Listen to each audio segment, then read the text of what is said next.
नमो भगवते वासुदेवाय। ओम नारायणाय। अगली कथा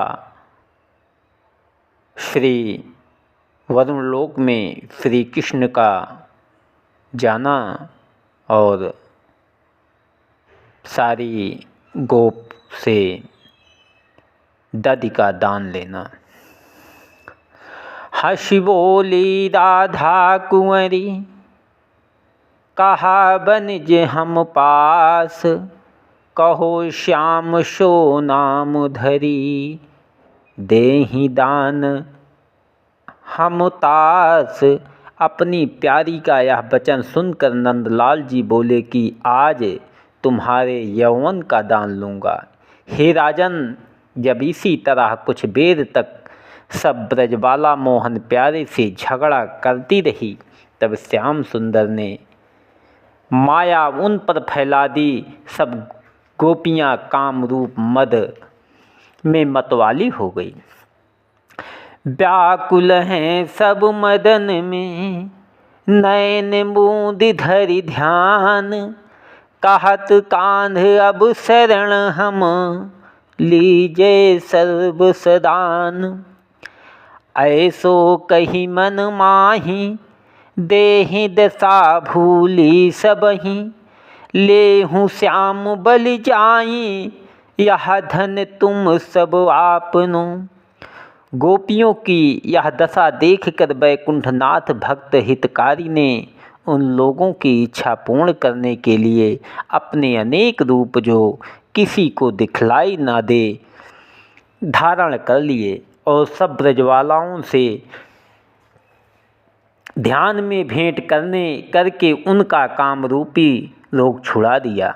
तब उन्होंने हंसकर कहा, हे प्राण प्यारे, तुमने हमारे यौवन का दान भी लिया,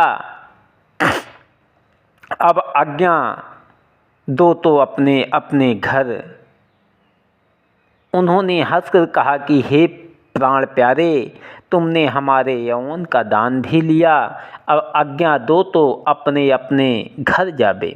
यह वचन सुनकर केशव मूर्ति बोले कि तुम्हारे यौवन का दान मैंने पाया, अब दही दूध का दंड चुका दो तो अपने अपने घर जाओ।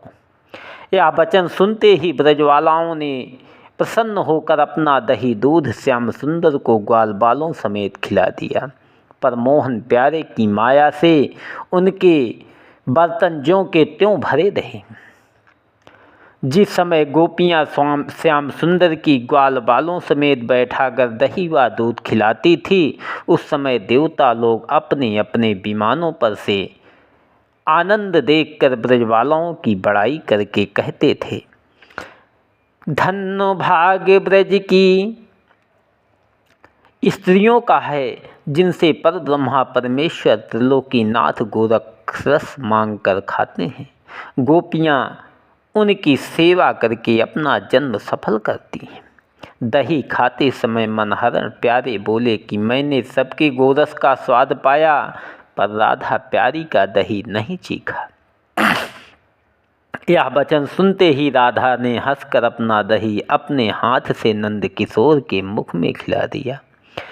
प्यारी को दधि खाई, बोले यो मोहन भी हंसी, मधुरे कहो सुनाए, मीठो हैं यह सब तने। हे राजन, गोरस खाने के उपरांत मोहिनी मूर्ति ने अपनी चितौनी व मुस्कान से उनका मन हर लिया और बोले कि आज अपना दान लेकर हम तुमसे बहुत प्रसन्न हुए, इसलिए अब तुमसे घाट बाट पर कोई रोक नहीं सकेगा। अब अपने अपने घर जाओ, विलंब होने से तुम्हारे घर वाले चिंता करते होंगे। यह वचन सुनकर गोपियों ने कहा कि हे मोहन प्यारे, दान मांगते समय हमने तुमको कठोर वचन कहा है, उसका अपराध क्षमा कीजिए। और तुम्हारी मोहिनी मूर्ति देखे बिना हमें चैन नहीं पड़ती, घर किस तरह जाबे। तुम्हारी प्रीति के बिना धन व परिवार सब वृथा है। यह बात सुनकर नंद किशोर बोले कि मैं तुम्हारा प्रेम देखकर एक क्षण तुमसे बिलग नहीं रहता। तुम्हारा कठोर वचन मुझे बुरा नहीं मालूम होता। मैं तुम लोगों को प्रसन्न करने के लिए बैकुंठ छोड़कर तुम्हारा दुर्वचन अपनी इच्छा से सुनता हूँ। तुमने अपना मन देखकर मुझे पाया है। जब अपना चित्त मुझसे फेर लोगी तब मैं तुमसे अलग हो जाऊँगा। तुम कारण बैकुंठ तजी प्रगटई हैं ब्रज आए। वृंदावन तुम्हरो मिलन यह न बिसारो जाए। ऐसा कहकर श्याम सुंदर ग्वाल बालों को साथ लिए हुए दूसरी ओर वन में चले गए और सब ब्रजबाला अपने अपने घर ना जाकर बौरों की तरह वृक्षों से पूछने लगी कि तुम गोरस मोल लोगे। कभी दही व दूध के बदले मोहन प्यारे व श्री कृष्ण व नंदलाल का नाम बेचने के वास्ते पुकार कर कहती थी, लीने गोरस धान दान हरि तुम कहाँ रहे छिपाए। डरन तुम्हारे जात नहीं तुम दधि लेत छिनाए। ले हूँ आपनो दान तुम रिस कर उठी धाइयो। हमें न दई हो जान वन में हम ठाढ़ी सबे। श्याम बिना यह को करि लायो दधि को दान। तन सुधि भूली सबहि से बाकी मृदु मुस्कान। मन हरि लीन हो श्याम ताबिन बनिए कौन विधि। ऐसे कही से बाम घर को चलन विचारी हैं। हे राजन, इसी तरह विपरीत बातें कहती हुई गोपियाँ अपने अपने घर पहुँची, पर श्याम सुंदर का रूप आठों पहर अपने हृदय व आँखों में बना रहता था। यह दशा देखकर घरवाले बहुत समझाते थे, पर किसी का कहना कुछ अच्छा नहीं लगता था। प्रगट्यो पूरण नेह उर जित देखो उत श्याम। समुझाए समुझई नहीं सिख दे था क्यों ग्राम। ऐसो चित मन मातु पितु सो न करत कछुआन। लागत हैं तिनके बचन उर में बान समान। उन्हें कहा तुम अनुमाही धिक धिक उनकी बुद्धि को। जिन्हें श्याम प्रिय नाही तिन बैने त्याग्यो भलो।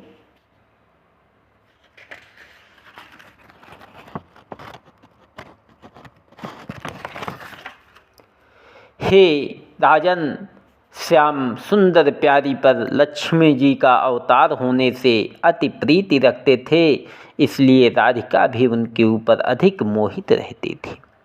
जब दूसरे दिन गांव में दही बेचने गई, तब सिर पर मटको लिए नंद जी के मकान के चौगिर्द घूमकर बौरों के समान लोगों से पूछने लगी कि मेरा चित्त चुराने वाला नंद कुमार कहाँ बसता है। मैं उसे बड़ी दूर से ढूंढने आई हूँ।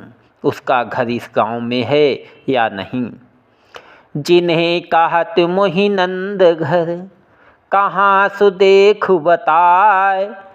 देव बताए जहाँ बसत वह सामरो मोहन कुंवर कन्हाय। जब राधिका लज्जा छोड़कर दही के बदले नंद कुमार व नंद किशोर व श्री कृष्ण व श्याम सुंदर का नाम पुकारने लगी, तब उसकी यह दशा देखकर गोपियों ने पूछा, हे राधिका, तू क्या बेचती है। राधा बोली, मोहन मूरति श्याम की मोहतन रहु समाए। रही समाए जो मेहंदी के पात में लाली लखी नहीं जाए। यह सुनकर एक सखी ने कहा कि हे राधिका, तू तो दूसरे को ज्ञान सिखलाती थी, सो आज तेरी क्या दशा हुई। ऐसी निर्लज्जता तुझे ना करना चाहिए। इसमें सब गांव वाली स्त्रियां तुझे गंवारी कहकर बदनाम करेंगी।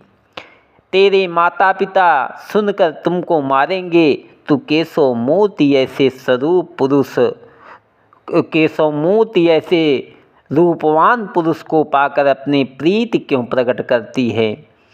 कृष्ण प्रेम धन पाई के प्रगट न की जय बाल, राखो और गोई के जो मणि राखत ब्याल। यह वचन सुनकर राधिका बोली कि तुम मुझे क्यों समझाती है। मेरा मन मोहिनी मूर्ति ने हर कर मेरे हृदय में अपना वास कर लिया, इसलिए माधुरी मूर्ति देखे बिना मुझे चैन नहीं पड़ती। हाथ मेरा बस में नहीं है, घूंघट कौन काढ़े। यह बात सारे ब्रज में फैल चुकी कि मैं श्याम सुंदर के हाथ बिक कर उनकी दासी हो गई।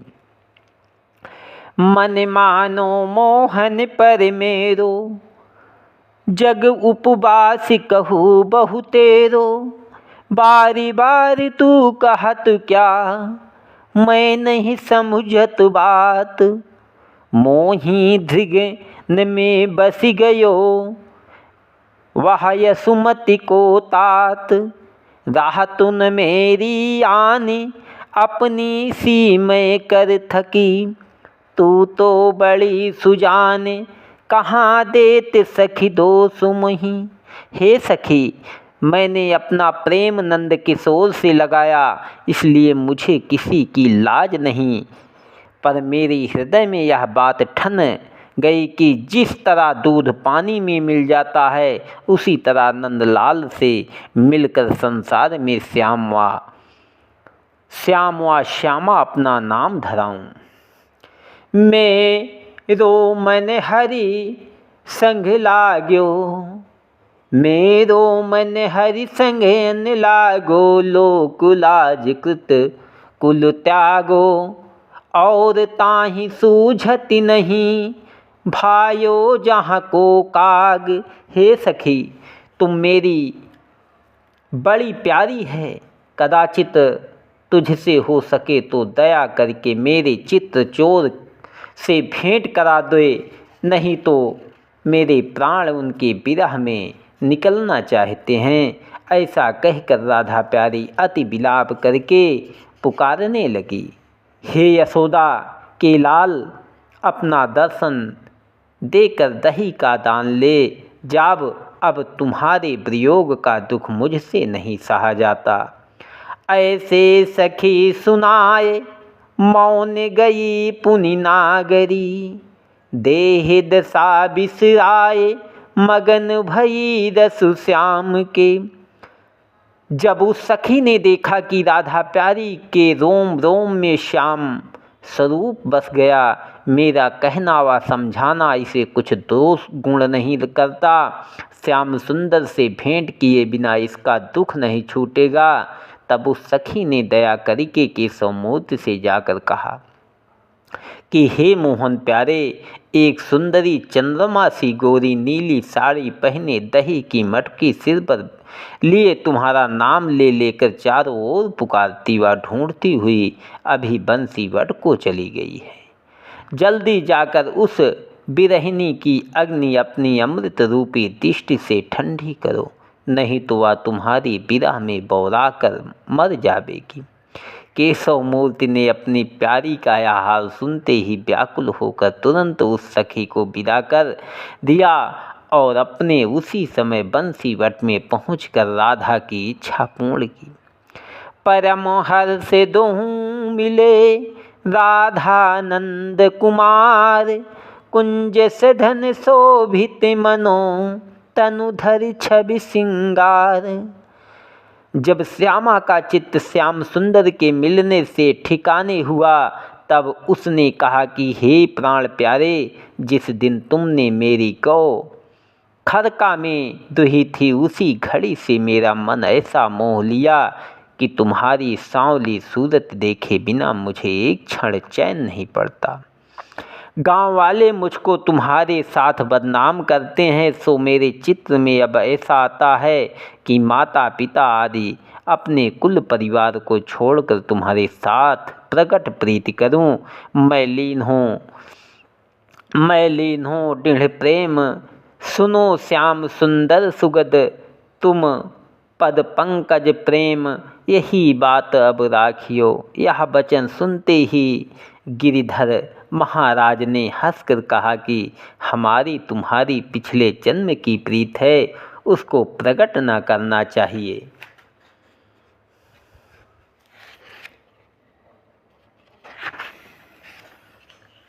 जिसमें तेरे माता पिता के निकट हमारी बदनामी न हो और संसारी लोग तुझे नाम न धरे। मैं तेरे साथ अकेले में भेंट करके तेरी इच्छा पूर्ण कर दिया करूँगा। सुनत श्याम के बैन हर्ष भई मन नागरी, भयो हियो अति चैन प्रीति पुकारत जान जिय। कहत श्याम अब जाऊ घर, तुमको भई अबार, प्रीति पुरातन गुप्त उर करिहो जग व्यवहार।